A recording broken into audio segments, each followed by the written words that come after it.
tanto no caso dos Estados Unidos-China, mas eu diria que o grande impacto, Sérgio, é a fragilização da OMC, que para nós é literalmente essencial, né? Então, esse é um ponto relevante que eu queria trazer para vocês. A volta do Trump vai significar isso, vai significar uma coisa importante, quer dizer, eu até brinco, quer dizer, ele vai construir um viaduto direto para a Argentina, passando por cima do Brasil, e, obviamente, a gente vai sentir um pouco de falta de chuva nesse sentido, mas o que fica claro é que nós temos que buscar essa aproximação, eu queria dizer isso a vocês, como setor privado, sabe, Marco? Nós temos que buscar urgente, eu estou tentando fazer isso, estou marcando isso, uma aproximação com os americanos. Nós recentemente tivemos a reunião ministerial lá de Abu Dhabi, da OMC, em que os americanos ficaram posicionados conosco, diferentemente da Europa, que se posicionou com os indianos. Nós não estamos falando da Índia, mas, gente, olho na Índia, a Índia passa a pesar também de uma forma dramática nessa discussão toda nossa. Eles estão nos BRICS, teoricamente nos abraçam, mas é um abraço de urso. A gente tem que ter muito cuidado com isso, é uma nova realidade, uma variável nova que entra. Eles nos abraçaram e nos apoiaram na questão do etanol, é uma evolução muito importante para o Brasil, para o açúcar e para a Índia, mas, no que diz respeito a subsídios, gente, a Índia já é o segundo maior nível de subsídios do mundo. Primeiro China, segundo Índia, depois vem os outros. Portanto, eu acho que esses eram pontos que eu queria complementar. Tá joia. Deixa eu, Júlia, se você permitir, eu vou apenas comentar rapidamente para a gente passar também para as questões do Oriente Médio e Rússia e Ucrânia, que eu acho que são interessantes. Queria também agradecer a presença do Sérgio Bortoloso, presidente da Sociedade Rural Brasileira, que inclusive tem feito reuniões com nossos estudantes e tem o grupo lá da Rural Jovem, né, que acabou de se reunir agora essa semana. Então, super contente de estar aqui, Sérgio. E a BAG que o Caio também representa, que é uma das maiores entidades do agro brasileiro. Mas eu acho, Caio, o seguinte, que é super importante. Eu acho que, em primeiro lugar, Estados Unidos e Brasil são muito próximos nas suas histórias de agro, né? São os dois maiores países do mundo, se a gente for olhar commodities, né? Nós vamos passar os Estados Unidos em breve nas commodities, vamos exportar mais commodities do que eles, incluindo soja e algodão, que tem o famoso Cotton Belt, o famoso Corn Belt, que vão ser agora transferidos lá para o Mato Grosso, né? Do jeito que está indo. Mas eu acho que nós somos competidores, e com o Trump não vai ter vida fácil, né? Agora, a China continuará demandando, né?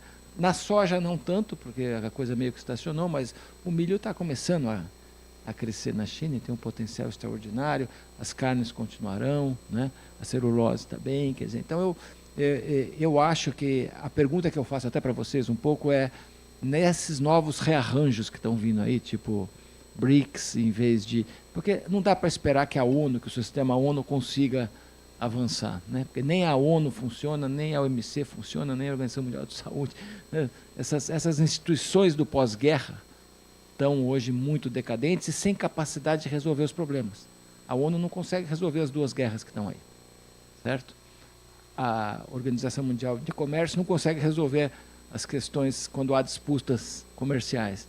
Então, essas novas configurações vão levar a uma esperança para a gente, quer dizer, o Brasil, como é que ele faz para conseguir navegar nesse tipo lá de sistema pós-ONU, né? Acho que eu perguntaria um pouco isso, e depois a gente segue lá com o Oriente Médio e Rússia.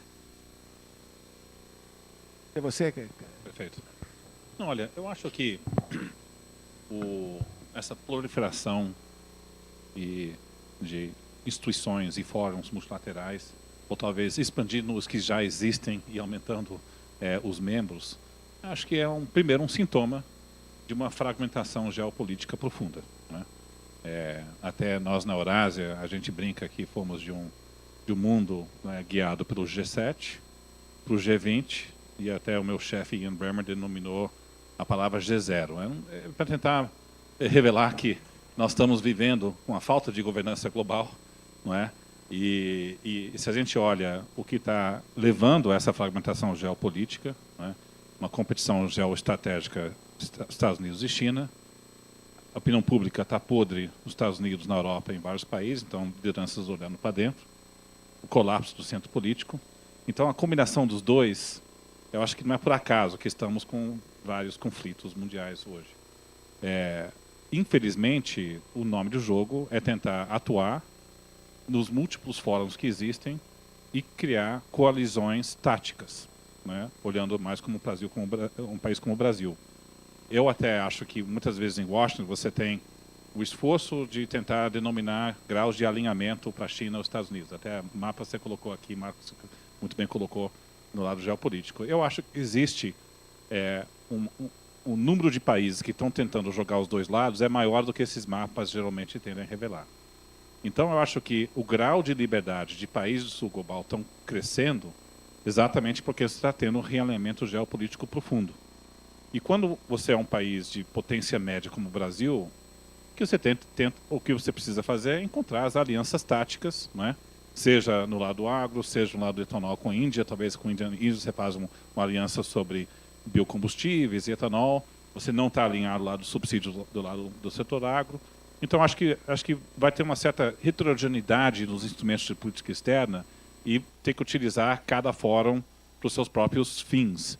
E eu acho que a gente tem que evitar também chegar a conclusões rápidas que um fórum está mais China ou mais Estados Unidos. Claro que o grupo dos BRICS a China viu com a expansão do grupo do BRICS, a gente pode conversar para poder ter uma influência maior. Mas se você vai país por país, eles reconhecem esse desejo dos chineses e, no fundo, eles estão querendo balançar essa proximidade com a China com uma relação com a Europa, ou Estados Unidos, ou até entre eles mesmos.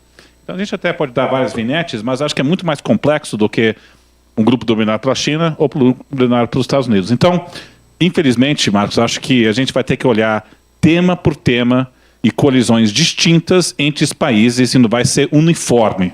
Eu acho que a gente tem que... Esse é o novo mundo que a gente vive hoje. Tá sem som, Júlia. Mas já quero que você faça um comentário em cima disso, mas já entre no segundo bloco, que a gente vai falar sobre as guerras. Se você puder fazer os dois comentários juntos, dos impactos das guerras da Europa Central, né, e do Oriente Médio, e as consequências do agronegócio brasileiro decorrente de uma possível escalada da guerra de Israel, Hamas, para Irã, Arábia Saudita, Iêmen, etc. Ainda que nessa segunda parte eu acho que os meus colegas lá vão ser capazes de dizer algo mais do que eu. Eu queria abordar particularmente essa dimensão na resposta do Cris, isso é correto. Agora, o diabo está nos detalhes. É verdade que o BRICS Plus não é um conjunto homogêneo, não constitui uma alternativa a G7 ou coisa que o valha. Agora, tem uma agenda econômica que pode ter implicações para o Brasil. Uma delas, óbvia e imediata, é a agenda de uso maior de moedas locais na compensação de pagamentos entre os países. O Brasil já tem um acordo nessa direção com a China. Esse tipo de acordo é o que salvou a Argentina no ano passado de dar um calote no Fundo Monetário, como a gente sabe. No Brasil, tem uma tendência estrutural a ter um superávit com a China. Então, na extensão em que haja um movimento em direção a a compensação ser feita em moedas locais, isso vai ser em renminbi. Então, é claro que o Brasil, o empresário brasileiro, o exportador, gosta do modo relativamente livre com que hoje ele escolhe a denominação da moeda dos seus ganhos. Se houver um tipo de pressão institucional para que a prioridade dada pela China ao uso de moedas locais se aplique, a moçada brasileira vai ter que acumular saldo em renminbi, não em dólar. Isso é importante frisar. Isso, pelo fato de que a China sabe muito bem que o renminbi não tem a menor condição de substituir o dólar como moeda de reserva, de valor, de riqueza, fez um ensaio nessa direção, na época em que eu estava no Fundo Monetário Internacional, para ter o renminbi como parte do conjunto de moedas do direito especial de saque, mas acabou sendo uma experiência dramática quando saíram da China 300 bilhões de dólares em busca de diversificação. E aí eles reapertaram os canais. E, portanto, a China não vai, no futuro próximo, no futuro visível, fazer aquilo que seria necessário para convencer detentores de riqueza do lado de fora a guardar reservas em renminbi. Aliás, pelo contrário, nos últimos tempos tem havido até saída de recursos da China. Pois bem, agora, a China sabe que nas transações em que o lado oficial pode prevalecer, é uma maneira que tem tido êxito, inclusive, de aumentar, de ampliar o conjunto da circulação da moeda chinesa. E aí está ciente que isso também vai tentativamente ser aplicado ao Brasil. Na área de livre comércio, também é importante realçar como a China tem assinado acordos de livre comércio com vários nossos parceiros regionais. Tá certo? E sabemos como o Uruguai está lá doidinho para poder fazer um acordo desse também. Com o Brasil, a gente não tem notícia, mas acho que isso tem que ser colocado na linha de coisas importantes, de implicações. Então, portanto, eu quero crer que a ampliação do BRICS, aliás, a ampliação do BRICS para incluir os países objeto de sanções por Estados Unidos, como Irã e a Arábia Saudita com seus receios, assim por diante, também vai nessa direção de ampliação do espaço de uso de moedas locais. Portanto, a manobra do Brasil caminhar, não se alinhando automaticamente em nenhum dos grupos, para eventualmente ter vantagens disso, não significa dizer que a gente não tenha pela frente alguns desafios de adaptação e de respostas ao que virá pelo lado do BRICS Plus. Obrigada, Fabiana. Vou passar agora para a Lisbeth, saber quem quer começar, se o Chris ou o Caio. Caio, Oriente Médio e Rússia. Esse é um tema tremendo, né? Quem viveu momentos anteriores, gente que viveu a crise do petróleo, que aliás fez 50 anos esse ano, da primeira crise do petróleo. A gente se lembra bem como é que as coisas aconteceram aqui. De lá para cá, houve uma mudança profunda nas coisas. Vamos dizer assim, a gente está percebendo o que acontece no Oriente Médio e a evolução ou a volatilidade de preço do petróleo segue relativamente estável. É uma mudança de preços de 70 e poucos dólares a 80 e poucos dólares e segue nessa faixa. Portanto, por enquanto, ainda limitada nesse conflito. Claro que, se a coisa vai para um outro nível, a gente pode ter um grande impacto, né, Marcos? Nós já vivemos isso em outros momentos, impacto em commodities agrícolas de uma forma geral, em termos de preço. E aí eu diria para vocês que uma frase que eu gosto, que diz que uma coisa é alta de preços, outra coisa é escassez de alimentos, né? A gente eu conversava hoje com o Ingo Plugger, que estava numa reunião em Brasília, com os europeus, que o que está acontecendo em termos de clima e da realidade do que se faz, criando dificuldades, que a própria Europa cria dificuldades com alguns dos seus grandes vendedores, já se começa a falar, de repente, em escassez, risco de escassez. Então, a gente está falando de segurança alimentar. Segurança alimentar muda, gente, coisas como Green Deal, dependendo do tamanho do buraco, isso muda. Já começaram a mudar antes disso, pela evolução dos agricultores. Mas eu estou falando que o impacto do petróleo e da briga no Oriente Médio pode, obviamente, trazer uma virada de jogo, que pode ter um certo prazo, as coisas eu acredito que se estabilizam, mas, de fato, o potencial de estrago, digamos assim, de um conflito maior no Oriente Médio é muito grande. E, de repente, a gente olha para produtos que o Brasil pode até ter vantagens comparativas ao nível do produtor, por exemplo. Seguramente o que foi um desastre, sendo que foi o preço do etanol, pode mudar de escala e, de repente, ficar melhor até do que o açúcar. por outro lado, vamos dizer assim, de repente, um estímulo até a esse setor que vem num crescimento incrível, que é o setor de produção de milho, de produção de etanol de milho. O crescimento disso, Christopher, está sendo muito impressionante. Eu recebo telefonemas como a BAG, de empresas japonesas voltando a estudar o Brasil como investimento para esse setor. De alguma forma, claro, isso pode ter um efeito muito positivo, dependendo do que aconteça no Oriente Médio. Então, rapidamente olhando, absolutamente fascinante escutar isso. A gente também sente isso na nossa base de clientes lá fora, olhando o Brasil com um pouco dessas áreas. Assim, se a gente olhar esses dois conflitos geopolíticos, indo diretamente à pergunta de como que esses podem impactar o setor agro, eu diria que são dois conflitos com riscos de cauda grandes, mas talvez não é o cenário mais provável, tá certo? A gente olha o conflito na Ucrânia, a gente se preocupa de onde é que essa crise está caminhando. Um ano passado, a nossa grande preocupação de um escalonamento dessa crise da guerra era que uma contraofensiva ucraniana poderia ser bem sucedida ao ponto de ameaçar a posição russa de Crimeia. Se Putin sentir que ele pode perder Crimeia, ele pode contra-reagir de forma intempestiva, de tomar medidas militares que possam trazer a OTAN para dentro da guerra. Aí nós temos uma guerra maior, né? Hoje, o risco é o inverso.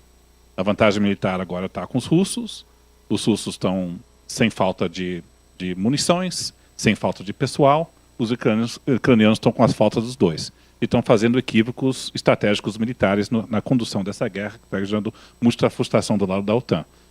E a Ucrânia está vivendo com um espectro de falta de financiamento militar americano e da Europa. A boa notícia para os ucranianos é que o Congresso americano parece que vai aprovar um pacote de financiamento de 40 a 60 bilhões de dólares, né, acho que olhando as últimas negociações, então vai ser um bode de salva-vida temporário. Mas se Trump ganhar, esse financiamento terminou. E aí o risco é uma contraofensiva russa é bem sucedida, ao ponto que o Zelensky fica desesperado, tomando medidas mais dramáticas, e podemos ter um escalonamento dessa crise militar que possa talvez impactar escoamento de produtos agrícolas, pode impactar talvez produção de grãos, mas acreditamos de que os russos não vão avançar ao ponto de gerar esse tipo de disrupções da produção agrícola e do lado dos fertilizantes. Então, nosso cenário base é um equilíbrio razoável, mas com falta de financiamento para a Ucrânia, em algum momento na Europa e nos Estados Unidos, acho que é um risco mais para o ano que vem do que para esse ano, tá certo? Mas é um risco de cauda. O Oriente Médio também. O interessante desse conflito certamente dá para ver risco de escalonamento. Nós temos um consenso nacional no Israel de assegurar a sua segurança depois do ataque de Hamas, que uma convicção política das investidas na faixa de Gaza não vão terminar tão cedo, e depois vão olhar para o norte, para Hezbollah e no Líbano. E temos também as ruas incendiadas no Oriente Médio, dado o que nós estamos enxergando na mídia. Então, o Israel perdeu a batalha de opinião pública, não só na região, mas global também. E com riscos de milícias associadas ao Irã fazendo ações contra os americanos, israelenses, que possa trazer uma resposta americana e trazer Irã para dentro desse conflito também. Eu digo que é um risco de cauda, não um cenário base, porque Irã não quer entrar nesse conflito, Israel não quer escalonar esse conflito, a Arábia Saudita não quer escalonar esse conflito também, os Estados Unidos também estão atuando. Interessante mostrar, não sei se vocês lembram, quando houve aquele ataque com uma base americana, não é? Com essas milícias, Irã diz, nós não controlamos eles, mas, no fato, não teve mais ataque. Oman estava uma ação diplomática, Estados Unidos e Irã, para tentar abaixar a temperatura e evitar esse conflito chegar, porque não é o interesse do Irã ter um conflito maior. Então, os principais atores na região não querem um escalonamento desse conflito. Então, um cenário de um conflito chegar ao ponto de interrupção de exportação de petróleo, fechamento dos estreitos de Hormuz, ou alguma coisa assim que possa empatar preço de forma mais relevante, improvável. Aumento de custo de transporte global já está acontecendo e deve continuar no mar. Então, acho que se os Estados Unidos e China, eu acho provável uma declaração de uma guerra comercial que possa ter impacto direto, Eu acho que Ucrânia e Oriente Médio são riscos de cauda que têm potencial grande, mas ainda não é provável. Deixa eu só aqui brevemente comentar e passar lá para o Otaviano sobre esse assunto das guerras, né? Mas uma coisa curiosa que eu estou observando aqui das falas, né, é que aparentemente o que pode piorar é Trump mesmo, quer dizer, o cenário americano, eleições, maior impacto das medidas que ele tomaria na área de comércio, né, e todas as coisas que poderiam ser criadas em termos da disputa superpolarizada que vai existir. Mas em termos de Oriente Médio e de Rússia, né, parece que está mais fácil agora, né, desse jeito, porque, de certa forma, o Oriente Médio, ninguém quer que o negócio escale, como você disse, e no caso da Rússia, aquele cenário de um conflito saindo da dimensão Rússia-Ucrânia não existe, né? Então, de certa forma, eu acho que a questão maior hoje está nos Estados Unidos e China. Mas, Otaviano, o que você acha? A esse respeito é o seguinte, Trump será má notícia para a Ucrânia, ele já está dizendo isso. Já anunciou, isso vem reverberando, que ele acaba a guerra em um dia. Ele suspende o reforço militar à Ucrânia, supostamente como forma de forçar os outros países da OTAN a botar dinheiro, tá certo? E a rigor resolve a guerra, fragilizando a Ucrânia e o Putin reforçando a posição vantajosa que tem hoje. Então, não é tão simples achar que a situação lá não pode ter desdobramentos, né? Sobre o Oriente Médio, de fato, aqueles de nós que acompanhamos mais de perto a conjuntura, havia uma preocupação enorme com os efeitos sobre o Estreito de Hormuz e os custos de transportes. Até se temia que isso viesse a constituir uma nova rodada de aumento de inflação no resto do mundo, nos países avançados, por conta do aumento de custo de transporte.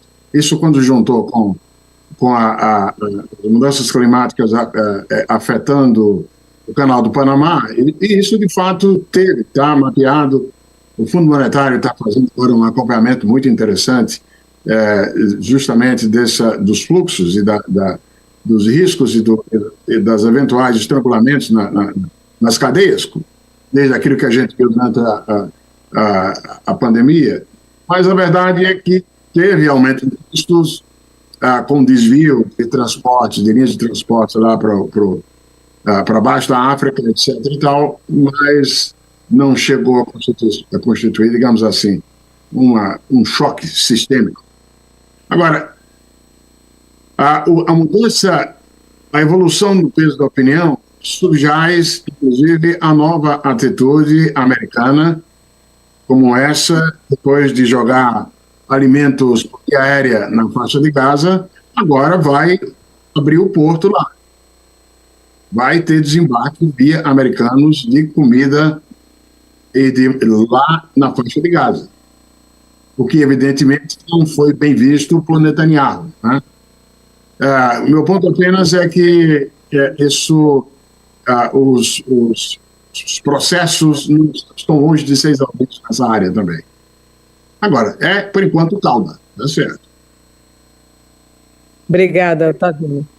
Vamos passar agora para o terceiro bloco da nossa discussão, que é governança global e multilateralismo. Vou fazer a primeira pergunta aqui para o Caio, que está no INSPER. E a gente já falou um pouco de OMC, mas agora entrando um pouco mais amplo, como a crise do sistema multilateral pode afetar o agronegócio brasileiro? OMC, G20, COP, e como também esses novos agrupamentos geopolíticos do sul global na área de relações internacionais e comércio internacional, BRICS ampliado, Organização de Xangai, etc. Então, passo para o Caio, depois do Chris comentar. Obrigado. Bom, eu queria começar relatando um fato agora, recente, de fevereiro. Tivemos a reunião ministerial da OMC e foi literalmente um fracasso. Retumba. Algumas coisas importantes aconteceram, por isso que eu citava ao Marcos o movimento que a gente quer fazer com os norte-americanos, nossos produtores, como a gente. eles ficaram ao nosso lado. O que aconteceu lá? É uma tentativa da Índia, até pelas eleições que vão ser agora em abril, né? Uma tentativa, digamos, de continuar elevando subsídios, mas também que esses subsídios signifiquem crescimento de estoques, que esses estoques possam vir a mercado a preços abaixo de mercado, subsidiados, etc., e com apoio da União Europeia. Isso aconteceu agora, né? Acabou de acontecer. E, com isso, claro, fracasso total, a OMC fica numa saia justa horrorosa. A gente não sabe o que pode ser, o que vai ser, mas a verdade é que tudo aquilo que a gente esperava do pós-Doha, né, Marcos? Faz quantos anos isso? Nada aconteceu, nada acontece. Literalmente não deve acontecer mesmo. E a gente percebe que a questão da fragmentação e a questão, digamos assim, do unilateralismo muito desenhado na cara do que é o Green Deal europeu, né, que é uma coisa absolutamente feita lá, feita em casa, como diz o outro, sem ouvir ninguém. Isso pesou, a mão foi muito pesada, eles estão tendo que voltar atrás numa série de coisas, até pelo movimento dos agricultores internos e por outros movimentos como esse que eu relatei a vocês há minutos atrás, de que começa a ter riscos, inclusive, do problema não de preço, de inflação, mas de falta de alimento. Isso como disse o Christopher, dependendo do que acontece com a Ucrânia, pelo peso, importância e relevância da Ucrânia, isso pode realmente apertar muito. Os agricultores europeus, Sérgio, são contra qualquer tipo de apoio de compra de produtos da Ucrânia pela União Europeia, porque está reduzindo os preços deles. Então, é realmente um mundo muito complexo nesse sentido. A questão do populismo crescente, que você vê em todos os níveis. Agora, com o Trump, isso volta com mais força ainda nos Estados Unidos. Mas isso está acontecendo de uma forma generalizada. Isso, obviamente, dificulta tremendamente a questão do multilateralismo. É uma tremenda preocupação. A gente está muito preocupado, até porque o Brasil sofre, e vale a pena falar sobre isso, em algum momento o Marcos ia falar sobre, o Brasil sofre com um problema grave de narrativa. Nós somos, digamos assim, temos uma narrativa cantada em versos e prosa muito contra a realidade brasileira. A gente tem que, de alguma forma, tentar quebrar isso. A gente está tentando ter um plano de coordenação, inclusive no Brasil, também não é fácil, para que a gente possa trabalhar isso. Se vocês olharem exemplos como do algodão, o algodão tem feito um trabalho excepcional. O Brasil vende algodão para o Egito, né? Quer dizer, eu nasci como menino, a gente falava, poxa, é o Egito, né?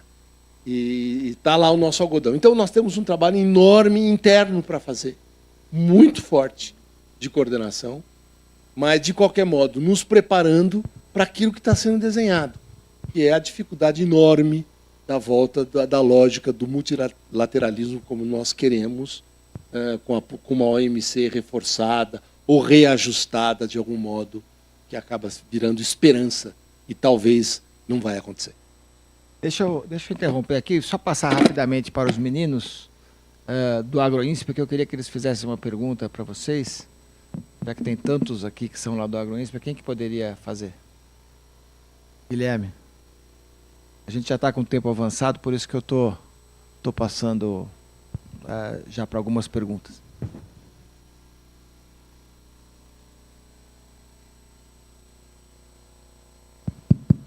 Boa noite.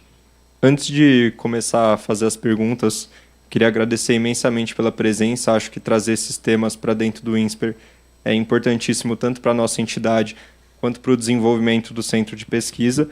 E eu queria abordar um pouco mais o tema da União Europeia e saber quais foram as políticas que foram adotadas no passado que hoje fazem com que esse grande número de protestos estejam acontecendo. E, atrelado a isso, o que isso impacta no agronegócio brasileiro? Boa pergunta. Você quer fazer também algum comentário agora ou depois? Por favor. Sérgio. Bem, Sérgio, que é o presidente lá da Rural Brasileira, que acabou de também fazer uma pequena reunião com todos os estudantes. Sabe, Marcos, eu depois de 3 dias junto com essa moçada do AgroInsper, da Rural Jovem, da ABCZ Jovem ontem, eu me sinto menino do INSPER também, por isso que me habilitei, um dos garotos aqui do INSPER, para fazer. Mas, na verdade, o que eu queria observação fazer com relação ao que foi tratado aqui. O Christopher comentou, o Caio, você, a Júlia, Otaviano, essa questão de coalizões. Eu me lembro, eu tenho como testemunhar um case de coalizão não governamental, de case de cadeias produtivas de países, de forma, quer dizer, dentro da iniciativa privada, que deu certo.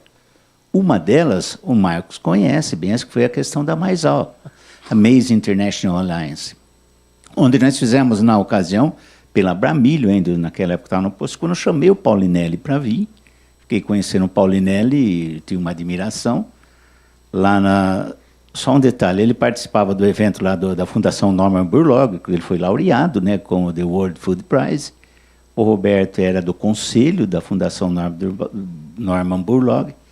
Eu participava num evento paralelo desse que era um Global Farms Roundtable. E lá fiquei conhecendo o Paulinelli. E trouxe o Paulinelli, na época assumi a presidência da Bramilho, e trouxe o Paulinelli. Aí foi quando ele falou, podemos resolver, existia aquela questão da aprovação de eventos GMO aqui. E eu lembro que a CTNB era muito difícil tratar, ele não poderia aparecer como uma proposta só das empresas interessadas nos americanos. Fizemos aliança com o National Corn Growers Association, a US Grains Council também, a Bramilho e Maizar. E saímos pelo mundo resolvendo os problemas em aspectos tributários e aspectos fitossanitários, que, na verdade, eram traduzidos de aspectos ambientais, ou, pelo menos, de aspectos de combate. E conseguimos fazer isso. E deu muito certo. Então, às vezes, sabe, Caio, Cris, eu acho que pode ser que seja um caminho isso, a gente começar a fazer coalizões em cadeias produtivas a nível de produtor. Eu entendo que pode ser que seja uma saída. Então, na verdade, não é uma pergunta, é só relatar um case aqui que aconteceu, tá bom? Obrigado. Cris e depois Caio. Acho que o Caio vai querer comentar sobre os protestos na União Europeia dos agricultores, né, Caio? Então, começa aí, Caio. Olha, a pergunta é muito boa. E não é tanto passado, não, é bem recente. Na verdade, nos últimos 3 anos, a União Europeia, vamos dizer assim, começou a apertar de uma forma excessiva, começou a não apenas criar algumas dificuldades do ponto de vista de produção, mas começou a cancelar produtos químicos essenciais para controle de doenças e pragas na Europa. Começa a cair a produção europeia, começa a cair a produtividade dos agricultores, os custos sobem, a margem fica, obviamente, muito curta, e aí vem todo esse movimento, digamos assim, que assustou a comunidade europeia e que tiveram que recuar. Eles permitiram o uso de alguns desses produtos novamente e, de alguma forma, cederam em alguns aspectos. E eu acho que isso é só um começo, mais coisas vão acontecer. Foi realmente um movimento muito, muito forte da União Europeia. A gente fez algumas reuniões, só para contar para vocês, com os europeus que vinham para o Brasil. Vinha o Timmermans, que era o alemão, que era o VP, mais operacional da União Europeia. E ele não vinha ouvir, ele vinha falar. E não nos ouvia. E no final eu me lembro de um dia, numa sala menor, que a gente pôde apertar um pouco mais ele, e o Ingo Plöger, alemão, apertando o outro alemão, e aí ele nos fez um comentário que é para a gente pensar um pouquinho. Ele disse, olha, vocês não fazem ideia da pressão que recebemos, lá como políticos na Europa, do consumidor europeu. O consumidor europeu, em função das narrativas que são ditas, consideram que, digamos, esse avanço de exportações de países como o Brasil, com as dificuldades da narrativa, têm que ser, de alguma forma, travados e, de alguma forma, apoiam esse movimento. Então, eu digo que isso tudo aconteceu há pouco tempo, não é há muito tempo, não. Júlia, você vai ter que sair, né, Júlia? Vou ter que me despedir. O Marcos vai conduzir agora o bloco das perguntas para falar um pouco também sobre Índia, África e Europa. Acho que esse assunto da OMC, queria dizer que no SEBRE a gente fala, inclusive, da morte da OMC, né? É mais que uma crise, então acho que tem que ter realmente uma revisão, uma reforma geral para a OMC voltar a funcionar. Agradecer a todos, principalmente os estudantes do INSPER, que estão aí presencialmente, e todos também que nos acompanharam online. Passo aí para o Marcos conduzir o fechamento. Obrigado a todos. Obrigado, Júlia. Obrigado aí pelo teu apoio a tudo que a gente fez até aqui hoje, tantos eventos, e vamos seguir junto nessa rota da geopolítica dos alimentos. Eu acho que juntar esse público de relações internacionais com o público de economia, administração e engenharia daqui, mais o pessoal lá de ciências agrárias, é super interessante nesse momento que a gente vive tão complicado do mundo, né? Cris, qual é o teu comentário aqui sobre os pontos aí lá dos protestos europeus e da questão das coalizões? Eu só diria, talvez do lado da Europa, a gente está com um problema agudo do setor agrícola. Acho que colocou muito bem todo assim, as repercussões de políticas passadas que estão sendo sentidas hoje. Nós também estamos num caldeirão de insatisfação na Europa grande. Isso se acopla ao choque inflacionário, né? Não só após o Covid, mas também o choque energético depois da crise da Ucrânia. Então, o grau de insatisfação popular está elevado. Nós temos uma falta crônica de confiança também, né, em instituições do centro político. Então, ceticismo com relação ao euro crescendo, não majoritário. Temos eleições agora e os partidos da direita devem crescer de 18% da representação legislativa para algo acima de 25%. Então é um sinal importante. Mesmo que os partidos de centro vão continuar a dominar, não é? Eles vão ter que reagir a esse movimento. Então vai ter um pequeno refluxo também dessas medidas atrás, não vai ter reversão, mas eu acho que o caldeirão de satisfação é amplo, né, na Europa, e mesmo que não estamos num tipping point, é importante para poder chamar atenção para isso, porque isso dificulta também a capacidade de abrir mercados. Acho que isso é um ponto número 1. Eu acho que ponto número 2, só repercutindo, que nós estamos numa onda de protecionismo maior. Ponto. Né? A gente olha a política doméstica americana, a política doméstica da Europa. Eu acho que o que o Otaviano Canuto colocou, eu só reforçaria o ponto dele quando ele chamou atenção para a fala do Jake Sullivan no centro lá em Washington, que, olha, a segurança nacional está prevalecendo sobre interesses mais racionais econômicos de livre comércio. E a gente olha na China, os assessores ao redor do Xi Jinping são muito mais orientados à segurança nacional, não reformistas econômicos. A gente olha um protecionismo do Trump, pode prejudicar os produtores agrícolas nos Estados Unidos, pode reduzir a produtividade, mas é muito orientado para uma política de segurança estratégica. Então, a gente vive nesse mundo com mais protecionismo. Aí para o Brasil, só do lado de colisões, só diria, mais flexibilidade em negociar acordos comerciais seria ideal. E a estrutura do Mercosul não é apta para isso. Então isso é um pequeno desafio nosso, porque certa flexibilidade de poder negociar acordos seria importante num mundo como esse. Infelizmente não estamos nesse equilíbrio. Deixa eu passar mais uma pergunta aqui que está...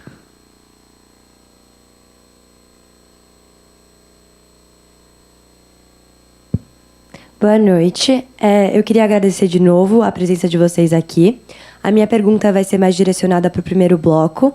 Então, a gente sabe que nos últimos anos o Brasil vem crescendo seu destaque no cenário político, por exemplo, fechando acordos como o BRICS, mas a gente sabe que o Brasil ainda está longe de ter uma independência política, principalmente porque a gente depende muito de alguns países, como, por exemplo, a China.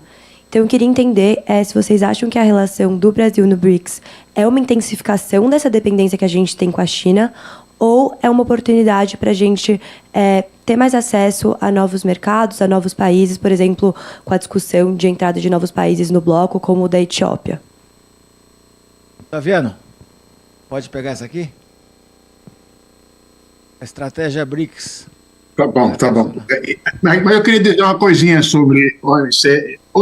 Bom, se der tempo, tudo bem, não. Pode falar, é super bom falar. Não, o que eu queria contar é o seguinte. Antes que morra. Durante 4 anos, eu fui vice-presidente do Banco Mundial, cuidando, entre outros, do Departamento de Comércio. 2009, 2013. O fracasso da Doha, da rodada Doha, foi bem o prenúncio da impossibilidade de se obter, pela maneira consensual, resultado significativo no comércio, de negociação comercial. Morreu o tempo das negociações, rodada do Uruguai e outras do passado. Naquele momento, já tinha ficado claro que o caminho para frente, como que se verificou, foi o caminho de acordos plurilaterais. Infelizmente, para os Estados Unidos, o projeto do Obama, do TTIP, foi jogado fora pelo Trump, e a China recuperou o acordo de comércio lá na região e assim por diante. Então, isso já estava claro. A esperança seria para revigorar a OMC na completude do nome de juízes do Tribunal de Apelação, né, porque pelo menos o Tribunal de Apelação da OMC era algo que tinha relevância. Está morto. Então, isso a gente tem que ter clareza disso. Outro ponto que eu também queria fazer é o seguinte, outra variável a levar em conta, que não necessariamente a agenda da mudança climática ser amigável a comércio. Em alguns aspectos, inclusive, vai trazer novos desafios. Não é por acaso que as instituições multilaterais propugnaram o tempo inteiro o estabelecimento de algum tipo de preço global de carbono. Aqui nos Estados Unidos, politicamente, não há a menor condição de se ter isso. E, portanto, as respostas em termos de preço de carbono tiveram que ser unilaterais, como foi o caso da Europa. Só que isso vem com CBAM, vem com Carbon Based Adjustment Mechanism na fronteira. E isso, assim como outros pontos da agenda climática, o IRA aqui nos Estados Unidos, que é protecionista, que é seletivo, que é demarcador e Buy American e assim por diante, a defesa feita pelo Biden e pelos outros tem sido de que a agenda climática predomina. Então, o ponto que eu quero fazer é que há desafios de outra natureza também sobre o multilateralismo e sobre o protecionismo. Quanto a ideia de que o Brasil ampliou a margem para a integração ou para... Francamente, cadê? Onde? Né? Como eu disse, como eu observei em uma intervenção anterior, a China fez acordo de livre comércio com tudo que é país aqui na região. E tem, no Mercosul, o Uruguai querendo. Quando é que se fala nisso no Brasil? E por que essa oportunidade também não foi buscada pelo Brasil? Nós somos um país muito fechado. A agricultura, fortunosamente para ela e para o Brasil, assim como Embraer, assim como Petrobras, antes de ser submetida a conteúdo local, são exceções que confirmam a regra de quão ruim é para o país no resto. Fora esses exemplos que eu dei, o resto do Brasil, o Brasil é um dos países mais fechados comercialmente do mundo, em termos de tarifas, em termos de barreiras não tarifárias. Isso, eu e colegas do Banco Mundial fizemos estudos empíricos mostrando isso, tá certo? Mesmo controlando para a posição geográfica do país. Então, no fundo, falta do lado do Brasil a disposição para se integrar, para iniciar processos de adesão mais substanciada à globalização. É uma pena que agora, com tudo que está acontecendo lá fora, isso vai continuar sendo, isso vai virar uma desculpa para o pessoal do Brasil que quer manter o Brasil fechadinho e com uma indústria desaparecendo, tá certo? A agricultura consegue escapar disso, mas o resto não.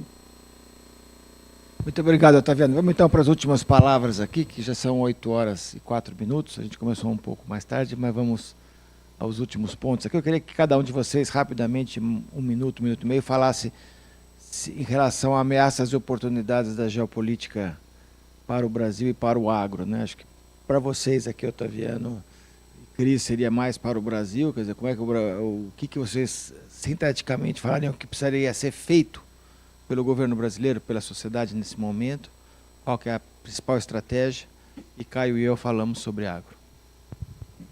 Cris. Não, eu acho, assim, alguns pontos talvez que a gente debateu aqui, eu acho que de um lado eu enxergo algumas oportunidades para o Brasil num mundo de conflito geopolítico intenso. Não só porque nós estamos com uma relocação de capital enorme, de investimento direto, de fluxos de investimentos, num contexto onde governos estão em busca de segurança nacional. O Brasil pode se beneficiar de parte desse desvio de investimentos. A gente já discutiu isso. Como que o agro brasileiro pode se beneficiar numa guerra comercial dos Estados Unidos e China, como que, sendo uma potência energética, agrícola, ambiental, pode ser ativos valiosos nesse novo mundo e também uma potência mineral. Então essa janela está aí. Nós temos um governo que está, bem ou mal, com vários defeitos, mas andando numa agenda ambiental que possa tentar alavancar essas vantagens. Mas eu diria que a pergunta é o quanto que vai aproveitar essa janela. Eu acho que o que o Otaviano colocou, a gente estava discutindo, não ter uma política comercial mais agressiva de abertura de mercados é uma falta de oportunidade. Você está numa estrutura do Mercosul que te amarra também interesses domésticos. Então, acho que não tendo uma política externa ambiciosa de abertura de comércios, eu acho que peca. Caberia o setor privado também empurrar um pouco essa agenda para tentar chamar grandes oportunidades. E do lado de colisões mais táticas, ter flexibilidade, esse posicionamento, seja no setor privado, seja no setor público. É curioso, só um breve comentário aqui, é curioso que o Brasil expandiu as suas exportações 8 vezes entre 2000 e 2022, né? De 20 bilhões de dólares para 167 bilhões de dólares, com a rodada de Doha fracassando grotescamente, com nenhum acordo comercial assinado, né? Agora, a minha dúvida é se os próximos 20 anos vão ser tão fáceis quanto foram esses últimos 20, né? Porque nesses últimos 20 anos a gente ganhou muita competitividade e o mundo estava comprando, né? E agora vai ser um pouco mais complicado. Talvez a ressalva aqui é, quando a gente olha do lado do setor agro, é um plug and play, está claro, para poder continuar a expandir, né? Mas quando a gente olha a integração de cadeias produtivas, né, no contexto do parque industrial ficando menos competitivo, importar fatores de produtividade para uma economia mais ampla, aí sim que a gente paga um preço relativo. Otaviano, e depois Caio e eu fechamos aqui. No fundo, há um conjunto de lições de casa que o país tem que fazer, sem as quais o ambiente externo oferece oportunidades ou não. Eu penso os pontos que o Cris observou quanto a trunfos que o país tem hoje na área com produtor de energia limpa, e assim por diante, eles vão depender, em grande medida, da lição de casa em termos de ambiente de negócios, vão depender da lição de casa em termos de investimentos em infraestrutura que permitam isso e assim por diante. Não é tão automático. Então, não é só lá fora, não é nem estratégia de abertura comercial de mercados lá fora, porque isso também tem que ter abertura nossa. Aliás, e o setor privado é dúbio, porque ainda tem gente se amarrando na defesa da proteção tarifária, mesmo que isso não esteja salvando a indústria, não é?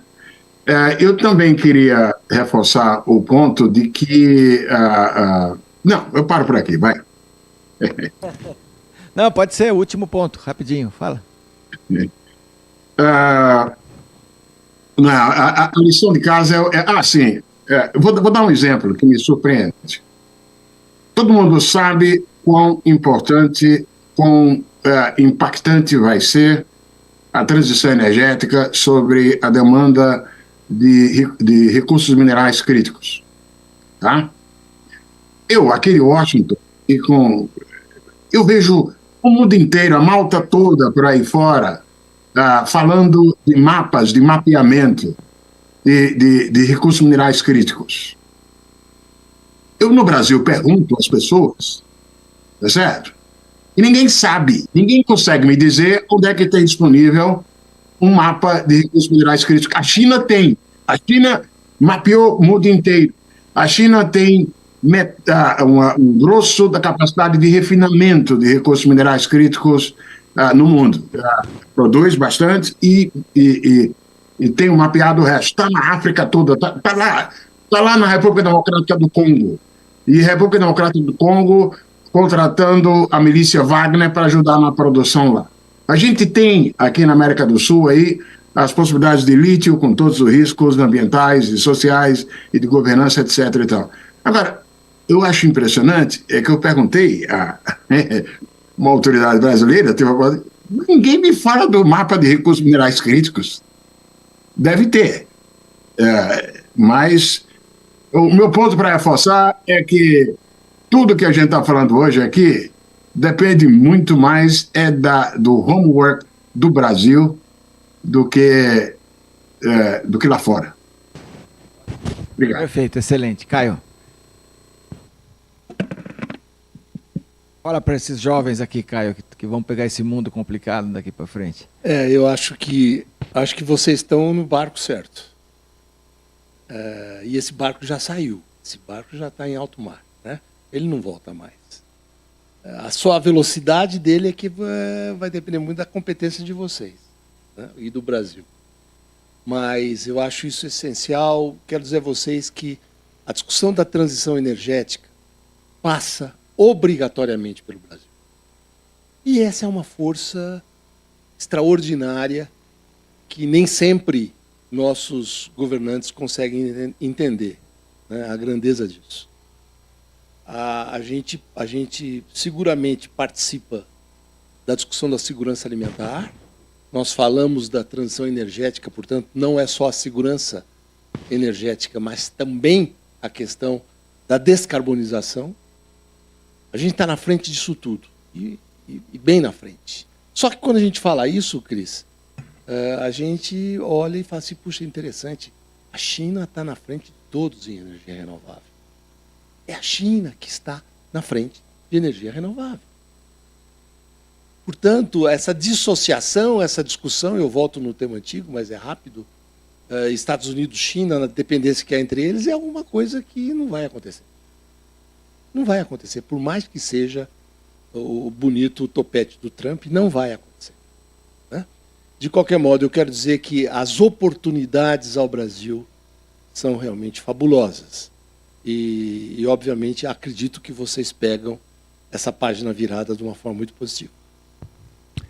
Muito obrigado, Caio. Queria fazer um agradecimento então, muito especial ao Cris, ao Otaviano, ao Caio, à Júlia, que estava aqui conosco, a presença do Sérgio e de outras pessoas que vieram aqui conosco hoje. E fico muito contente de ver tanta gente aqui às 8h13 da noite, né? Depois de um dia que todo mundo teve aula, um monte de atividades. Estamos aqui falando desse tema de geopolítica dos alimentos, que eu acho que é um dos temas mais interessantes, porque se é que tem uma área que o Brasil pode participar da geopolítica global, é na área de alimentos e bioenergia, como o Caio falou, né? São duas áreas que a gente tem uma história muito interessante nos últimos 50, 60 anos. Aliás, temos uma história muito mais antiga, mas nos últimos 50 anos a gente ocupou o mundo com esses produtos, com essas experiências nossas. E eu espero, a partir de hoje, que a gente possa fazer outros eventos junto com a AgroInsper sobre o tema de geopolítica dos alimentos, da agropecuária, olhar outras regiões. Eu queria hoje que a gente tivesse tido tempo um pouco para falar sobre Índia, que é um país que a gente não sabe direito para que lado que ele está nessa questão lá do balanço internacional e da polarização. Seria muito interessante fazer um dia sobre a África aqui também, que é o continente mais desafiador em termos de alimentação do mundo, né? Mas, enfim, eu acho que para um primeiro dia foi ótimo. Agradecimento muito especial ao AgroInsper, que está aqui conosco, aos estudantes de agro das outras escolas. Uma das coisas que me deixa mais feliz aqui no INSPER, Caio, é ver o agro crescendo dentro de uma escola de economia, administração, engenharia, direito, como ele tem crescido, tá? Então, muito obrigado a todos e a gente se vê na próxima oportunidade. Obrigado.